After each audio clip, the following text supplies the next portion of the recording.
have an online magazine called AroundWellington.com, and it's been a long 3 weeks or so. I wrote a 7-part series about racism, and I'd love you all to read it. Here's who I interviewed. I interviewed a business owner named Henry Mosley, who owns Tyler Brook in the Wellington Mall. I interviewed Alex Freeman, who's running for sheriff against Rick Bradshaw. I interviewed State Attorney Dave Ehrenberg. I interviewed Mayor of Wellington, Ann Gerwig. And I interviewed Kyla Edney, who's a community organizer who's organizing the protests at 441 and Forest Hill. And she's awesome. And I interviewed Rodney Mayo, who owns Howley's, Respectables, Subculture Coffee.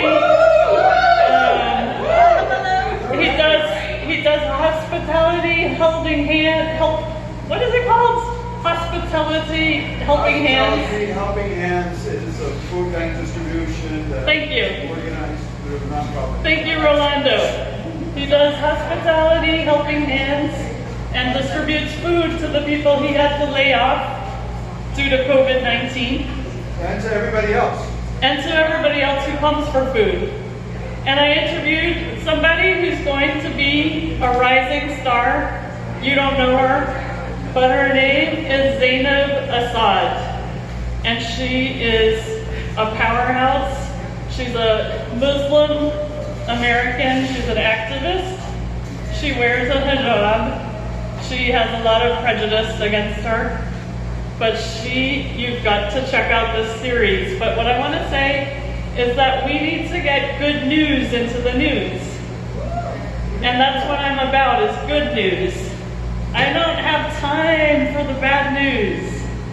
We want good news, and that's our tagline, it's good news. And so, what I want to say is, I was on the news on July 4th. I was at a protest, and WPTV interviewed me. But guess what? They cut off the positive part of my sentence. So what I said was, I've lost 10 friends in the last 2 weeks due to speaking out against racism. But, I said, I've made 10 friends, and they're better friends. And guess what? They cut it off just to say, oh, I've lost 10 friends in the last 2 weeks. That's not good news. There is good news here. And that's what I want to say. So this is such a special event. I don't know who organized it, but I